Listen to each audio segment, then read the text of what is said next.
That's what we need for the banked episode, Swanee. We're just drinking Stag Junior all the time. Well, took 13 shots. Let's get into it. You take as many shots as you would for the number of batches. Yes. One shot per every 10 episodes. We're at 140? 14. Let's do it. Oh my gosh.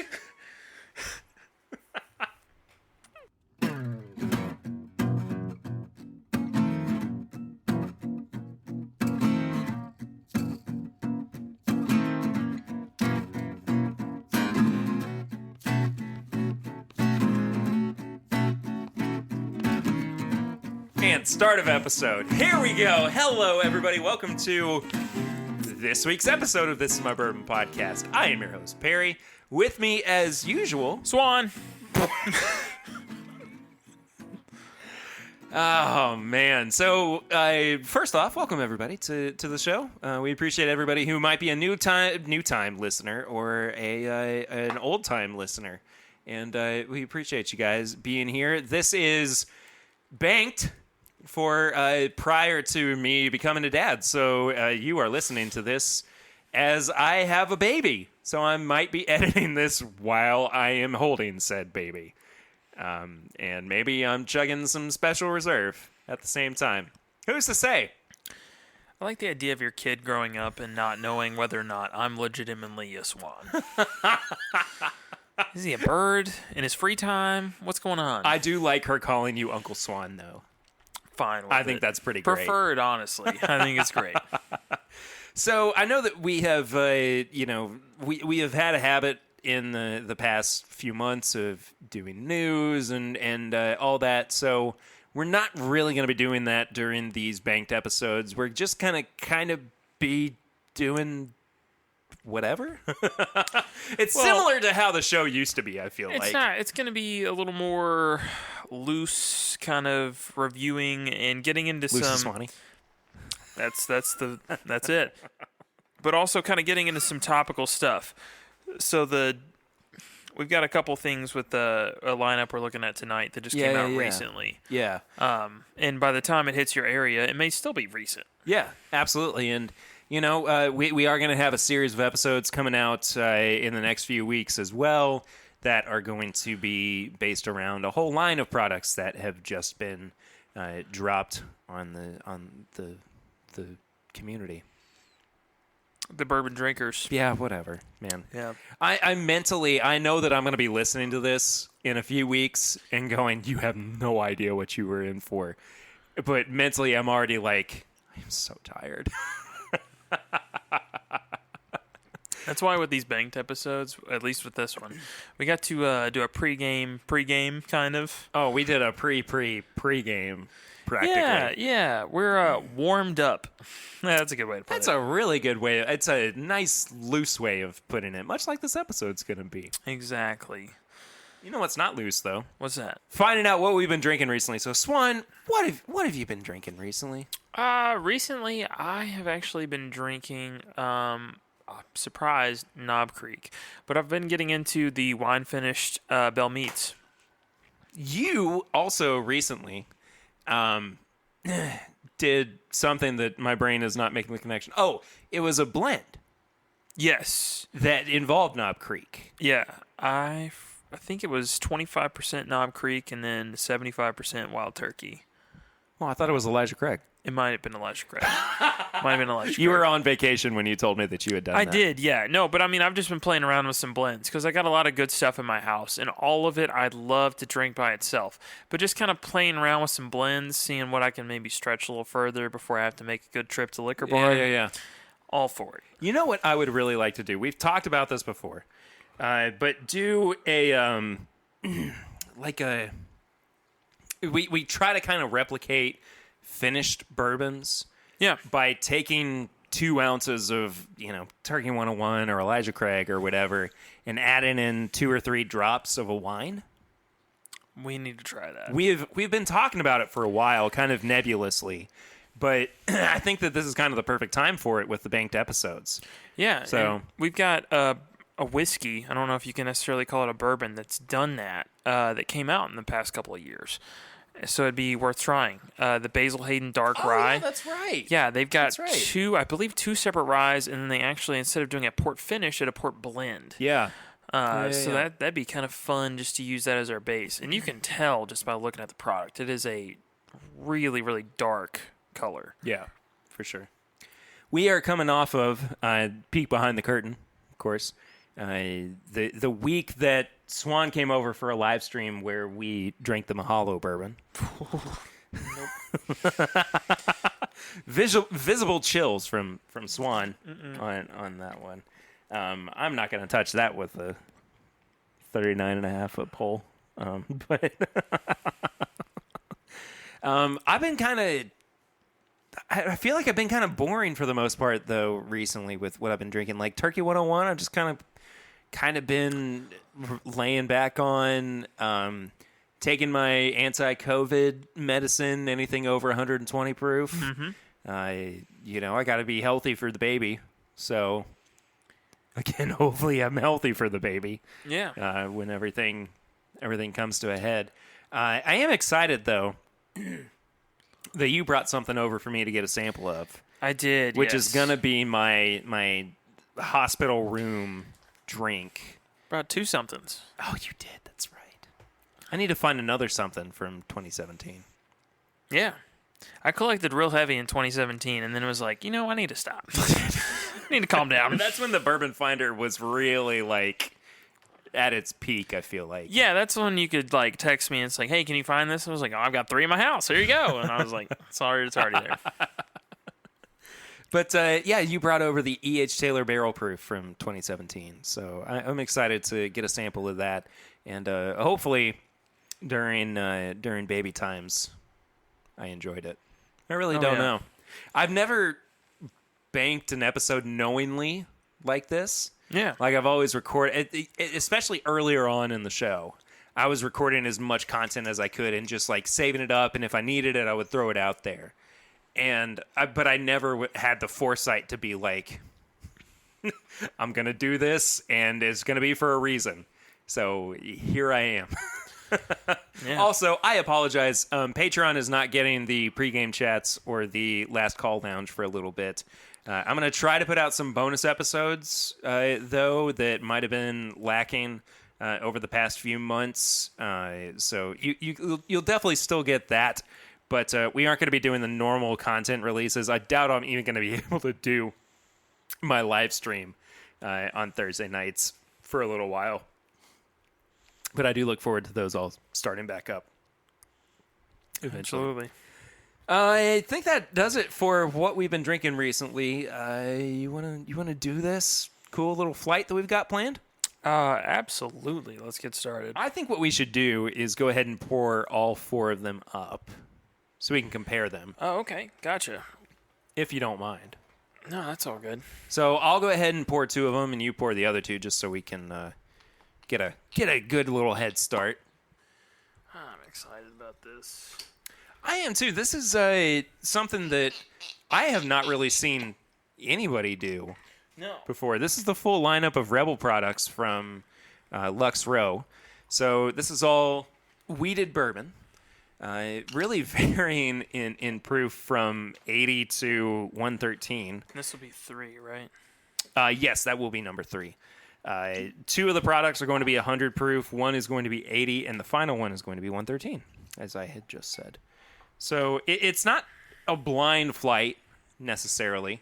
We're just going to kind of be comparing them and seeing what we think about each of them, where the strongest products are, and it's something that really I have not taken the time to do anyway. Rebel 80, I don't have any relationship with. No, and I don't either. I did have my brother tell me at one point that his drink of choice was actually the Rebel 80 proof rye. Interesting. He seemed to think it was kind of like that O.Z. Tyler situation where the regular was, it's fine, but the rye actually had some stuff going on. Should we have thrown the rye into this mix as well, do you think? No, because this is a weeded flight, man. I mean, it is just weeded all the way through. Okay, that's fair. That is fair. There you go. All right, we are all poured up for this This flight, you know what's interesting? Just looking at the colors between all four of these, it looks like the Rebel 100 has the most color to it. Yeah, it's either the Rebel 100 or like the. Are you talking about the 10-year? No, I'm talking about the standard on the shelf Oh, okay. 100. Unless I'm misconstruing things. Oh, I could kind of see the. Oh, actually, no, the single barrel, the 113 proof. Yeah, it's up there. They're all up there. Yeah. So I guess we'll just start from the lowest proof and kind of work our way up. So 80 proof. 80 proof. And I believe this is like a 3 to 4 year old product. I know that the 100 proof that's regularly available is at least 4 years old. Yes. It smells like a watered down 80 proofer. It definitely does. They also put on almost all of these somewhere that they're defiantly smooth. I rolled my eyes real hard. Yeah. Defiantly smooth. It smells really It smells like cornbread. To me, it smells like the corn pop cereal. Actually, yeah. Because it does have that sugary sweetness to it as well, doesn't it? Interesting. That's exactly what I expect out of an 80 proof. Honestly, I don't mind that. No. I will say there's some harshness to it that, as a person who drinks higher proof, I kind of, gravitate towards. Yeah. But it's definitely a unaged sharpness. It is light. Yeah. For sure. And light and watered down. I mean, this is not a cocktail bourbon, I don't think. I think that this is strictly for somebody who is looking for I like a smooth flavor profile style bourbon. Yeah, and I mean, really, the only thing that's coming across is just a little ethanol heat at the end. But it's not bringing any like spice to the table, which a lot of people assume is going to be a rye quality, anyways. But you will get some throughout this wheated line. Yeah. But I don't know. It's just unoffensive. That's it. I just think that it's one of the more. It's very straightforward, I'd say. It is. There's no complexity to it. But I don't think they're looking for it. That's why they have this lineup, so you can have like the baseline and move on up. Yeah, absolutely. I keep getting thrown off because in the lineup you've got a Russell's 10-year bottle sitting next to and it's the same 80 proof. It's basically the same bottle, but I keep going, yep, there's all 4 bottles, and then I peek around the corner of my laptop and there is the single barrel. There's 5. But so have you moved on to the 100 proof, or are you still hanging with the 80? I'm doing that now, actually. Ooh, okay, so the sharpness that it had on the nose of just like that ethanol punch, it's gone. Which is crazy because it's an extra 20 proof points. I will say, though, I did just have another sip of the 80 proof. I really don't mind it that much. I think that it's inoffensive. I think that's the big takeaway from it. Yes. That it's not going to upset anybody. No, and I think that's definitely their demographic, is they're just looking for somebody that's going to say, I want something smooth. Yeah. And they put on the outside, again, defiantly smooth. That's it's on the bottle, people. That's their marketing right now for that. So, oh, I love the nose on the 100. It is much more put together. It's sweet. It's decadent. It actually has a deceptive spice to it that we've been kind of talking about as well. When the last time that I had this blind, and really I guess the only time that I had this blind, I thought it was a rye bourbon. I could see that. I did not pick up on the fact that it was wheated. Chad really threw me for a loop on this one. And right before we started recording, he was like, I'm going to do Flying Blind for you. And I was like, okay. And it worked to his benefit because I thought it was a rye bourbon. It definitely has that kind of like barrel spice to it. I mean, it really takes you a second to differentiate like barrel spice to rye spice with this one. Oh, that first sip. Man. That's a vanilla ice cream cone. It is. It is. With a waffle cone. Oh, yeah. On it. That is delicious. There's a light caramel drizzle over top too. It's I can hear future Perry salivating as he's holding the baby and editing. it's just so good. It's approaching that like Elijah Craig territory in where it's like it's just hitting all the marks of what a weeded bourbon should be. I don't know. That's just a really good standard. And the fact that this is not like higher up in their lineup is wild to me. This goes back to something that we were talking about on the pregame chats for episode 140, I think, where we were saying that this could be the next bottom shelf pour to kind of make waves in the scene. Yeah, I could definitely get with that. I mean, it's just strong. It's hard to be upset with it. Do you think that it's bottom shelf? I mean, it's like $20, $22 at most. So I think it's a step below bottom shelf. So I'm going to explain this in a second. Yeah, please. So bottom shelf to me is a staple that's constantly in stores, and it's near the bottom because they don't have any reason to market it. Basically, it's going to fly off the shelf regardless of where they put it. They could honestly put it in a shipper in the back, and people would still go buy Jack Daniels because what's the point in pressing that? Yeah. They're going to have it. Rebel Yell 100 is not even at that point to me because people forget to order it. They just don't have it in their shop half the time. It's the same with like Old Granddad 114 a lot of times. You just don't see it some places. Yeah. They just don't have it. This is one that like this and Wild Turkey 101 Rye, I feel like half the time if I go into a place, I'm not going to see it. I don't know. I definitely think if it is ordered, it's in that bottom shelf category, but you have a hard time finding it in your mom and pop shops. Okay, so when you say it's below bottom shelf, though, that implies to me that it's like the Heaven Hill blended. No, so it's not, or something like super low rung to the point where it's not even considered. No, it's just it's never in stock, and when it is in stock, it seems like it flies off the shelf for the people that do order it. I'm just thinking about kind of when people just don't order it. I think that's just the bottom line. Man, it's good though. It is so good. Oh.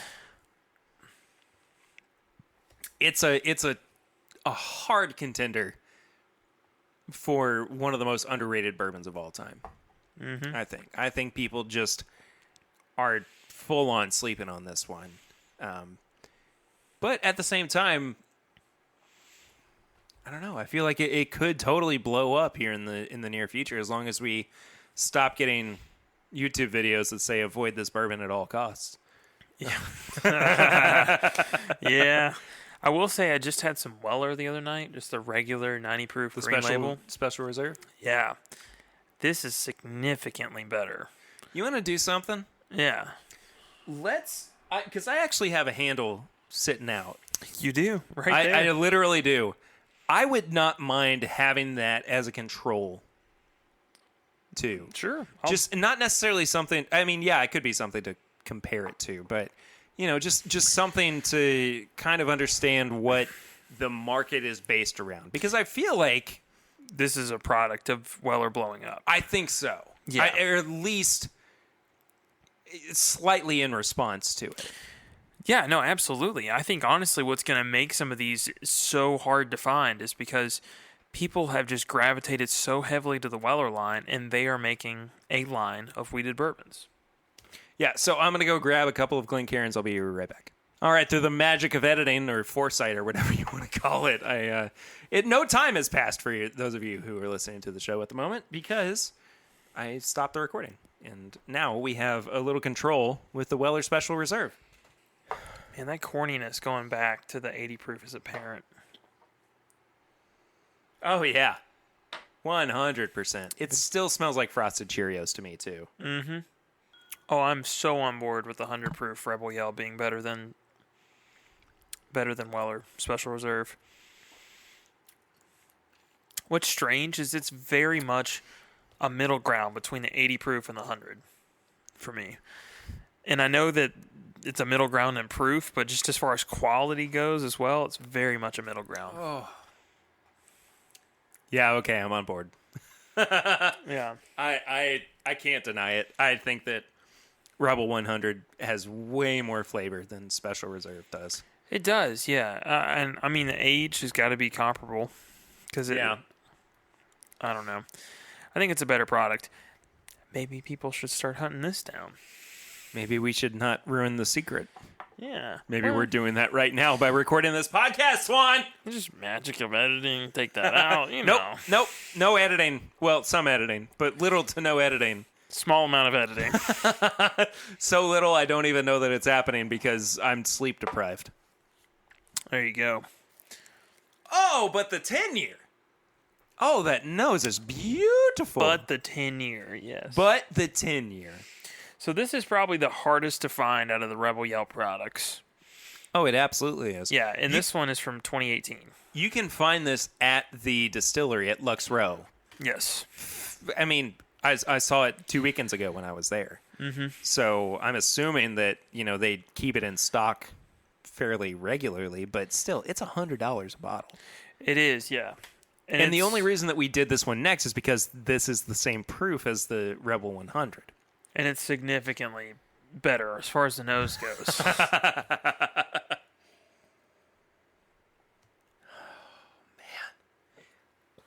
It's got like a cinnamon note on the nose that the regular 100 doesn't have. You made a good face about the flavor on this one, though. It's just so good, man. It's so good. A rich and rebellious flavor. I'm just reading the bottle now. Oh, wow. Actually, this one's an 07. Aged since 0207. Oh, so it's 2017? 2017, yeah. I can't believe that this is that much older then. Yeah. No, it's definitely old. I was kind of looking at their packaging. It's like the bottle itself is nice and aesthetically it looks fine, but just like the Rebel brand itself. And they've done some addressing to this. We've mentioned they've kind of dropped the Rebel Yell and it's just Rebel now. But it said, "Are you Rebel enough? Join the band of rebels at www.rebelyellbourbon.com." Just looking at some of their newer stuff, I'm glad they've kind of stepped the demographic up a little bit. Like it seems like it's more towards like the classy drinker now than it is, are you man enough to handle it and we'll get you some 10-year bourbon. Like, I mean, I'm glad they've kind of stepped their game up a little bit. That is so good, though. It is really good. Here's the question, though. Is it worth $100? To the right person, yes. There's people that I think gravitate towards Weeders, going back to the Weller as kind of the baseline. There's no comparison. This is significantly better. Oh, absolutely. I'd even put this up against Lot B. Wow. Yeah. I think it is worth it. I mean, you have a bourbon with such a huge stigma like Lot B. Then you have this one. And this one, I'm making fun of the packaging. I don't take it seriously. It's $100. You sit the two of them in a Glencairn in front of me, and there's a good chance it's a toss-up. Does it look like a $100 bottle? No. I don't think it does either. Absolutely not. No, I think this it looks like something you pay $40 for. I think so too. I think it's punching way above what it should be. It is, yeah. I think the price point compared to how the product looks is ridiculous. The product itself versus what they're asking for it. Yeah. It's perfectly fine. I think this is also, and this another one we haven't brought up, Old Fitz. Oh yeah. I think this is significantly better than the 9-year-old they just put out. I don't disagree. I think the 9-year-old was a little bit inoffensive, which I think was to its detriment. Yeah, but look at the price range on that. Yeah. I mean, it's in the exact same ballpark. Yeah, that is true. That being said, I think a lot of the Old Fitz releases have been much better than this.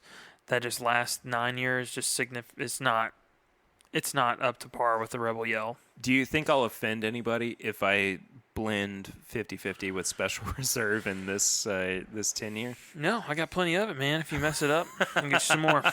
Because I went back and forth between the two, and after having the 10-year and then going to the Special Reserve, then I started to get a maple syrup note that I wasn't getting before, Interesting. and I really like it, even on the nose.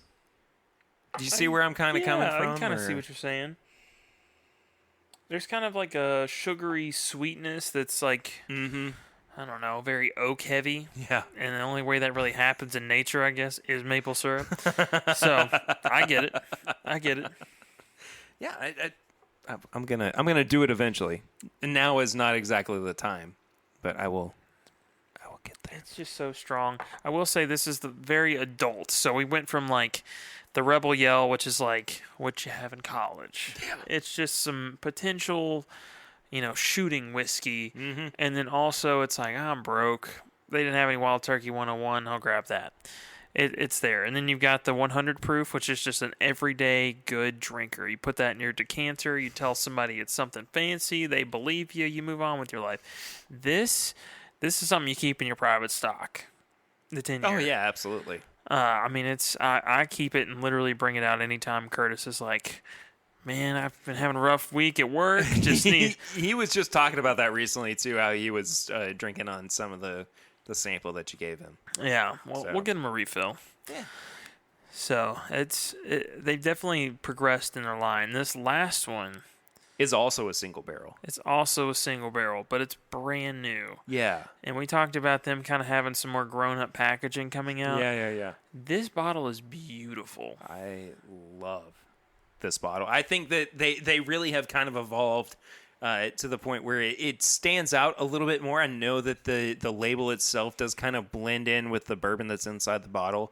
But I think that it's unique enough to where people will see it on the shelf and,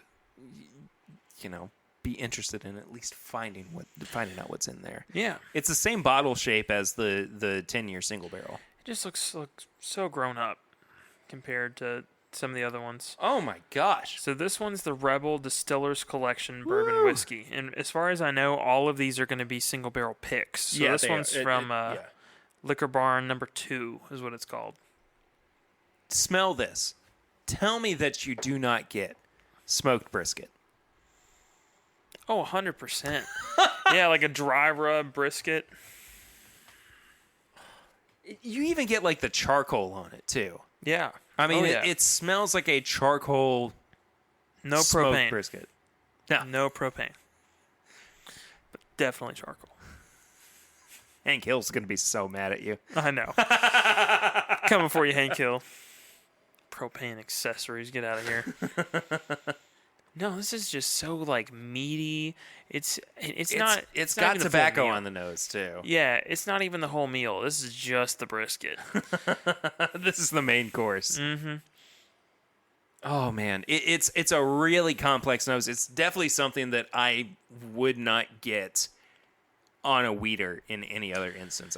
I think this smells better than Weller Full Proof does. Wow. Okay. Yeah, we keep punching on Truly. some of these heavyweights. Definitely from Buffalo Trace and from from the Old Fitz. So one thing we haven't talked about, and I'm sure that there's somebody screaming at us because we haven't. Maker's cast strength. So Maker's is, if we're comparing this to Maker's, there's two things that this is doing very, very differently. First, it seems like they're doing picks of it. You can't really do picks. Oh, I mean, yes. The answer is yes. Yeah. Second, Maker's to me always leans like coffee, sweetness, like just It always leans in that territory. So it's on the complete opposite side of the flavor wheel. This one, brisket, darkness, tobacco, dark cherries, figs. Like it's getting into that like just really darker territory. Ooh. Palate-wise especially. Yeah. I mean, like it hits at such a weird point on the palate that I'm not even sure how I totally feel about it in terms of approval. I think that it's really good. I don't know if it's exceptional though. It hits on your palate the same way Tabasco hits on your palate. I think so too. It does have a weird spice to it that doesn't usually come through with with wheated bourbons. No. I like this a lot. This one, I think, just like Maker's Cask, is going to come down to preference. I will say Buffalo Trace has made a product that is just an absolute crowd pleaser. Have you had anything to drink since your last sip of the pick? No. Go to sip the Weller.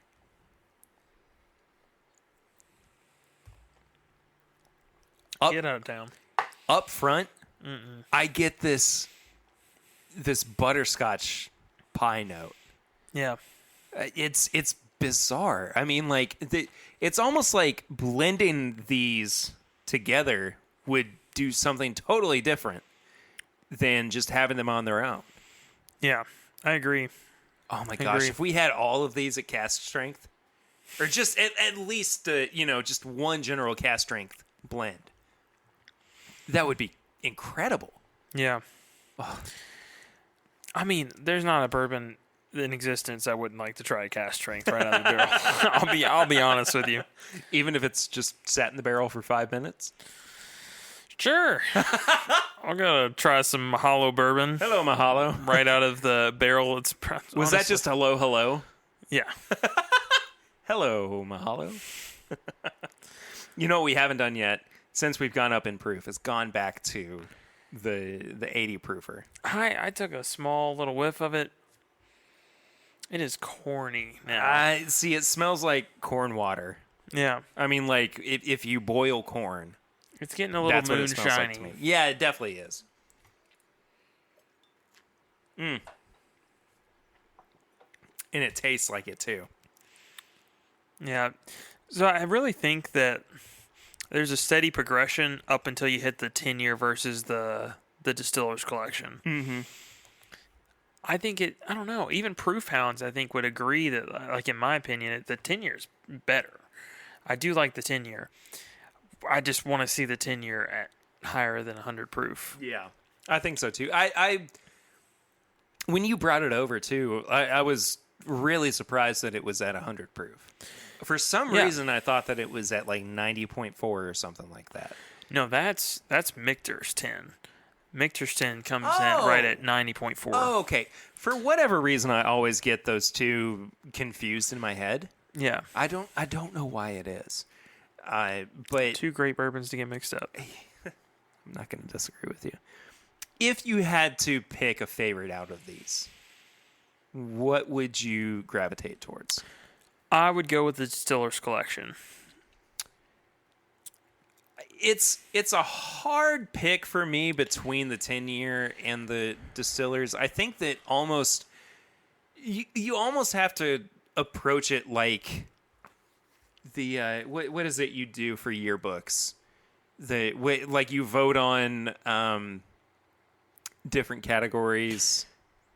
Oh, superlatives. Yeah, absolutely. Yeah. It feels almost superlative-y with this. Like, the 100 proof I think might be the best in show, like the most well accepted. Exactly. I think it's best in show. I think Rebel Yell 10 is like most likely to succeed or something. Like it's definitely my favorite.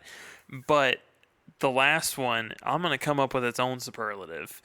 Best in show and most likely to find on the shelf next time I go into Liquor Barn. Like that's a really, really specific superlative. It's getting away from the high school thing here.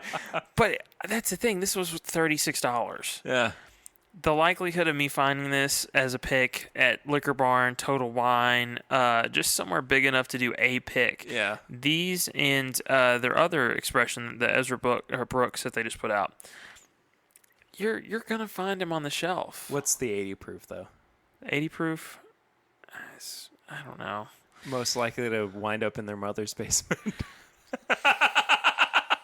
No, it's better than that. I really do. I like it. I don't love it by any means, but I think that it is a really solid 80 proof weeder. Yeah, I mean, One of the better ones I've had. I grew up in a small town. If we're going to come up with superlatives, most likely to get a factory job and have 3 kids before 25. I mean, I think...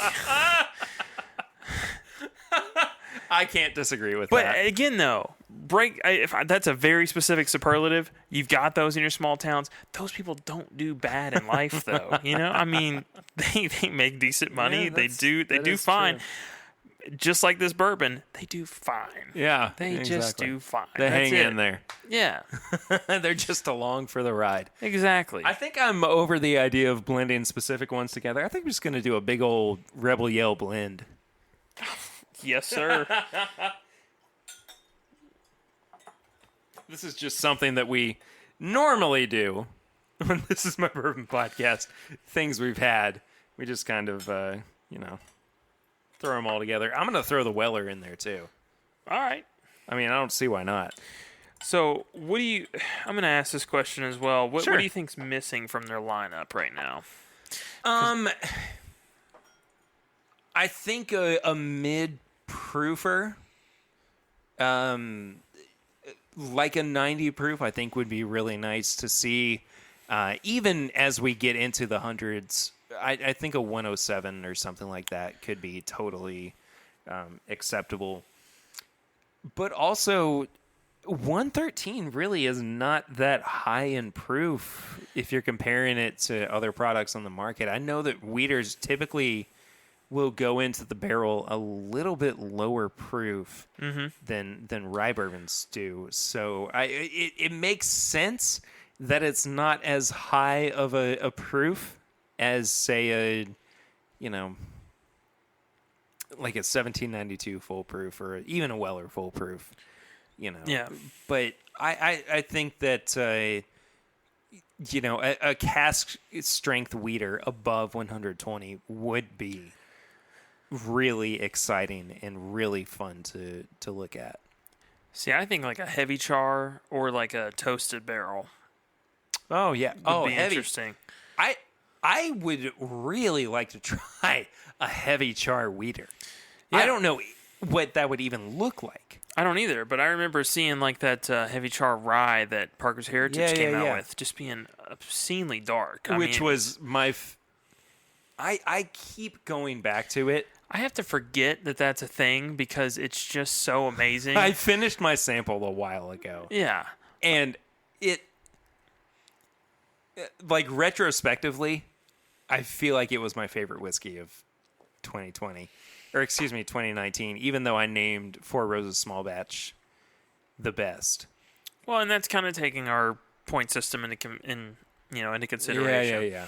You got the price that really just throws it around a little bit, but I don't know. That is probably one of my favorite rye whiskeys. Wow. I got a bit of a Perry pour going on with my blend. A bit. I think I went a bit heavy-handed. Good night. I haven't taken my medicine yet.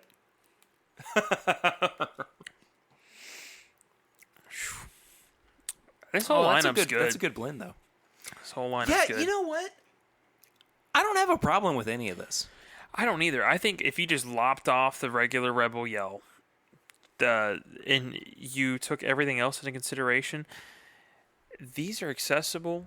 They're easier to find than the Weller line. I don't see any reason why they shouldn't get the same level of like critically acclaimed, fame that they get from the Weller line. Like, I mean, they should be at the same level. I would like to do kind of a double-headed blind flight where one of them is the accessible versions and the other one is the barrel-proof versions, or at least higher proof. So do Rebel Yell, Larceny, and Makers. Do their accessible versions or, what is the best, most commonly accepted versions, and then their cask strength ones as well. So, do a single barrel Rebel, cask strength Makers, cask strength Larceny on the opposite end of it. Do them all at what is, normally found on the shelves. And kind of battling it out. I feel like those are the leaders in wheaters now. They are, yeah. I just don't think that you can even count Weller because you can't find it anywhere. You can't, no. And, I mean, you've seen it all over the news recently even, that they've got that massive expansion. Yeah. But as far as we're concerned, if you can go find it on the shelf within this month, it's probably not going to happen. Yeah, good luck. Yeah, unless you really bother the guy at Liquor Barn and show up on truck days, it's just not going to happen. Yeah, and how often do you actually show up on truck days? It's been a while. Yeah. Yeah, it's not happening. No, and like around here, you're lucky to honestly see it once a month. And when it does come in, they get a case, maybe two. Yeah. And there's quadruple the amount of people per bottles that just came in. You know, during coronavirus too, there's not been the brouhaha that we have seen over the past few years, where stores like Liquor Barn have put it out for lotteries or for first come first serve. They've actually just kind of dropped it and then see who comes first. Yeah, and they've been doing it on days outside of their truck days because they want to discourage crowds. I mean, there was a Thursday evening that I was in a Liquor Barn. I think it was a Thursday. Maybe it was even a Tuesday. And there was a full lineup of Buffalo Trace products. Mm-hmm. I mean, Taylor Small Batch, Taylor Single Barrel, Special Reserve, Antique 107, Blanton's. I mean, the whole 9 yards. Yeah. And, you know, it wasn't until I saw it posted on a local group that things started flying off the shelf. So we could be entering a small renaissance of Buffalo Trace accessibility. Yeah, I'd love to see it. I mean, I think it's just going to be put out at random times. One person's going to make one post, and then all of a sudden there's 20, 30 people there to buy up all of it. I'd love to be able to get my hands on the Weller Single Barrel that's coming out here pretty soon. Oh, isn't it already out? I've not seen it. At least of recording, it's supposed to be out. Not seen it. It's somewhere. We didn't get a sample from Buffalo Trace, so. Yeah. We'll find out about it eventually, I'm sure. Or maybe not. Who's to say? Maybe not. But you know what I do want to find out about? What's that? Your tips and bits this week. Tips and bits. Listen, Perry. Favorite band of all time, put out an album. I think it's phenomenal. They went with a very wildly different concept. Okay. They did like interludes in between of home videos from his childhood, the main singer. Sounds like a Justin Timberlake move. Yeah. I don't know why I went with this voice when I started talking back to you, but here I am. Yeah. This is where I'm existing. Sorry, future Perry, for having to edit around that. I'm really sorry. You're all good. I hope you guys understand that I'm a new dad and I don't know what's going on anymore. The dad joke transition's beginning. I don't know what to think. I don't even know what that voice was. Al Pacino, maybe. Glass Animals put out a new album. Been really enjoying it. Yeah. And I think it's interesting. They opened up a collaboration by making a contest to remix one of their songs. Oh my gosh! And they were going to pick the best two, and they put it on a bonus album. Yeah. So it's just been interesting, and they had some really heavy hitters put stuff out. My brain did like 3 backflips listening to the explanation of like how they're approaching releasing that. Well, it was really... It's really different. Yeah, it was strange. And kudos to them, too. One of their band members got in a pretty rough accident. And, I mean, there's always that option with every band of like, well, we'll just put it out. You know, we'll get somebody else to kind of do this part. We'll just tell them what we want. They'll play it, and we'll move on with it. And the band unanimously decided our drummer is not in a condition to do anything right now. We will literally wait 1.5 years until he is back in full condition to be able to do stuff before we start making music. They took a full 1.5 years off. Nice. Just to make sure that guy was a part of the process. And I think that's wonderful. That's really, really cool. Yeah. Good for them. I mean, like, there is a sense of unity that, you know, some bands just don't have. They're just trying to... Just pushing out music. Put music out. Yeah. Maroon 5. Oh! Yeah. Hot take. You know what else is hot? Is the questions that we normally do for the pregame chats, but because these episodes are banked, and because I definitely don't have time to do things like I normally would, we are responding to the things that people ask us on our Facebook group, and we, like I said, normally would do on the pregame chats. We got a few questions tonight. How about one from Donnie Webb? Hit me with it. Do you want to start planning a 2021 get-together? Yeah, I mean, yes. I don't see why not. I think that it's okay to start planning. I mean, I know that things are going to be weird. It's hard because you put out a deposit on a place and you wonder if it's even going to be open by the time it comes around. I mean, yeah. But as far as just like what we want to do for it, absolutely. The answer is yes. Yeah. I think that we're gonna wind up. You know, we had a meetup and a live show and everything planned for 2020, and things happened, and we weren't able to make it a reality. So I think that 2021 we should be able to get back to it. I mean, I hope so. Me too. At least. Oh, my goodness. Tammy Brennicky. What's this one? What frightens you most about becoming a father?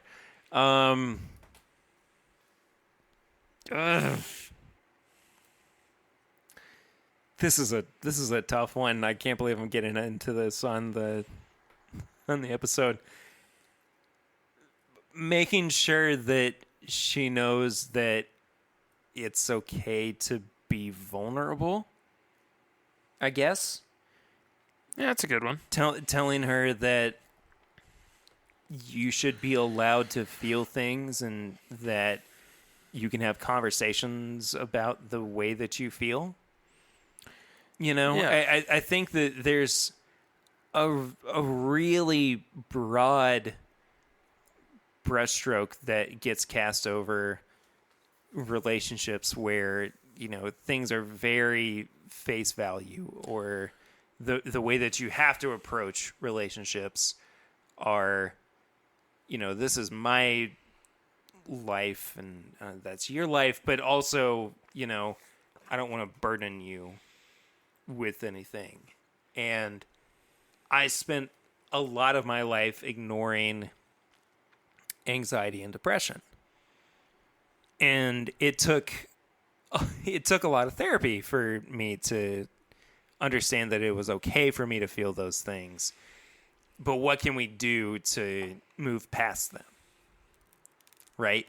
So I want to allow her the space to feel and think those things and come to us and express them. But it's really scary thinking about, you know, maybe I say the wrong thing at the wrong time. Yeah. You know what I mean? And it's difficult, too, because, I mean, we both grew up in that kind of, like, man-up kind of culture, but thankfully our parents were not, like, at least mine, weren't, you know, super into, like, just the, you know, get over it, you know, that kind of thing. Sure. It's rough, because as guys, I think you grow up to kind of be railroaded into this, like, don't have feelings, don't think about it, don't talk about it, just man up, get over it. But I even think that women, to a degree...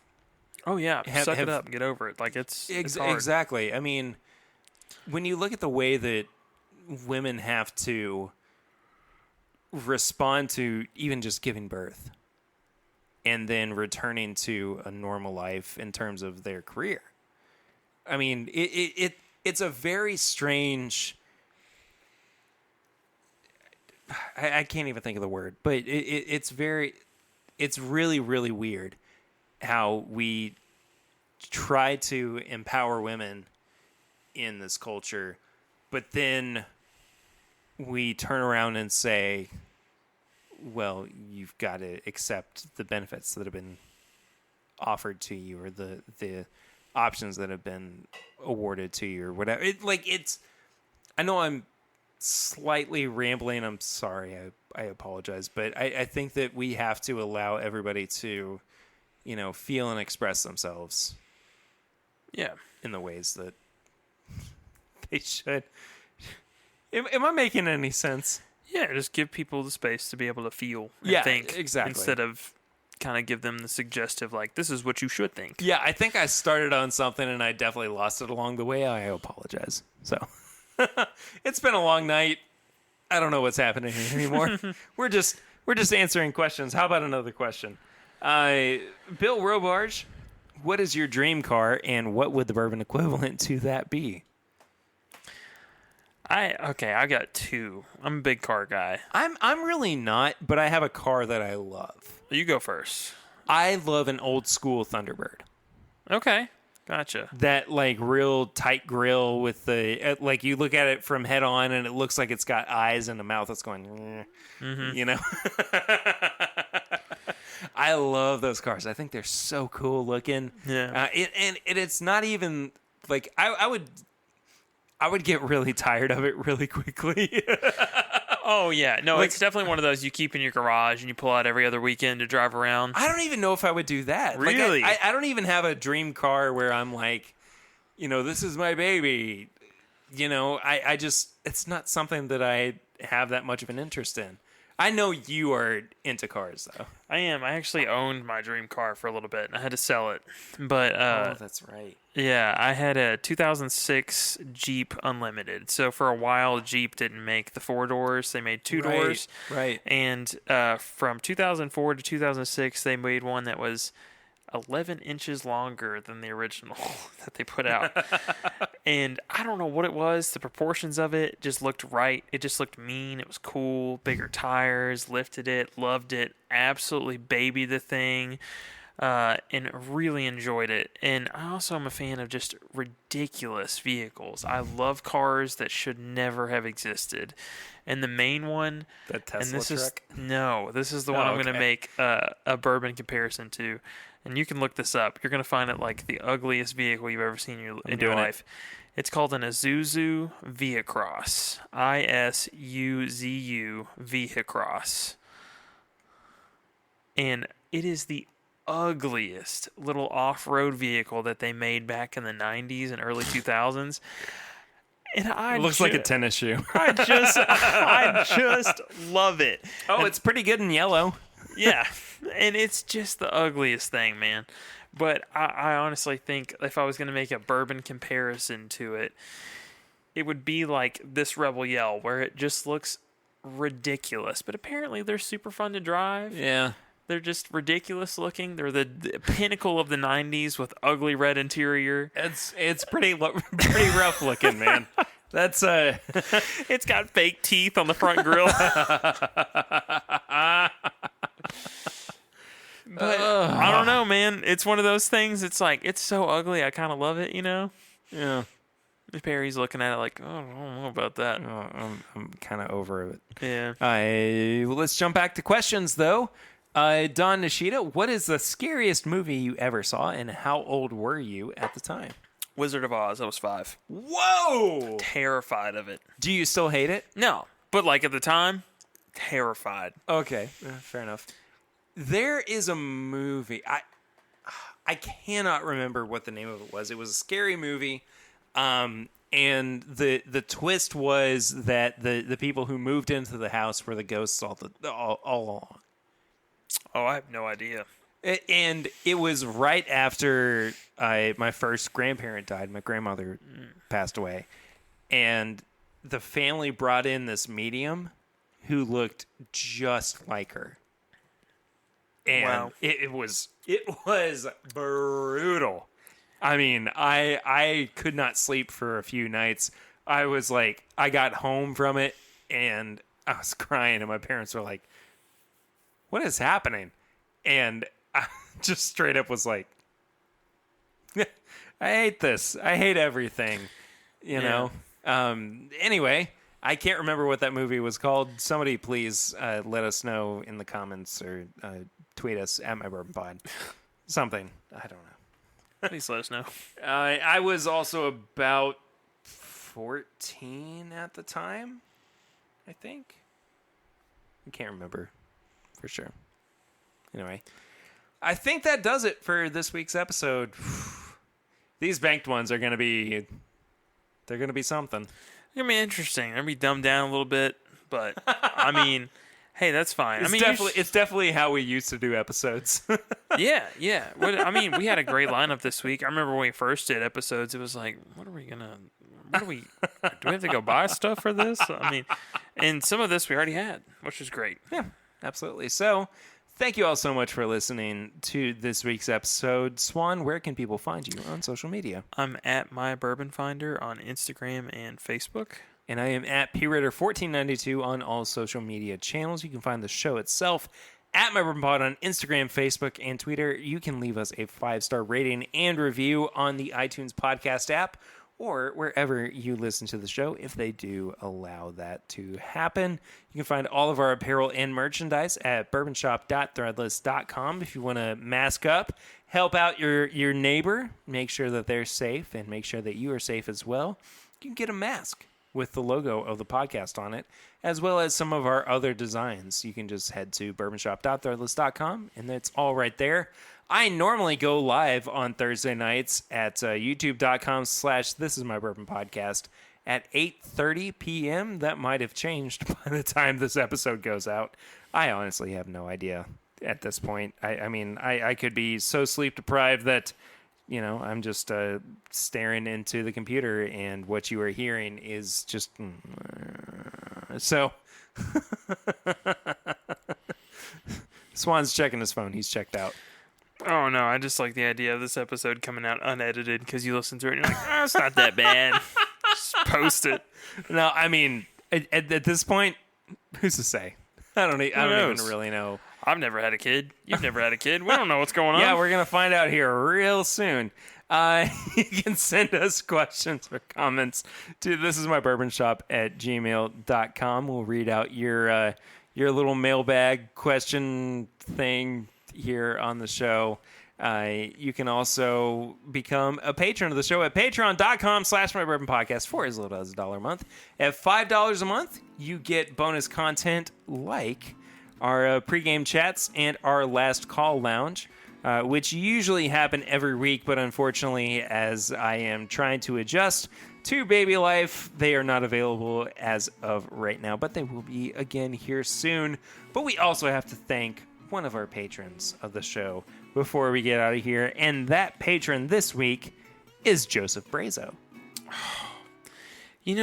I brought something today with me that Joseph Brazo sent us, and I, in future episodes, cannot wait to get into it. He's amazing. I'm glad that he's really pushed some of the products that he has, which would be the Woodenville stuff that he's given us. It's mainly Woodenville stuff. It's mainly Woodenville, yes, but he's also a big fan of the Stag. Oh, yes. Big fan of the Stag. Oh, yes, indeed.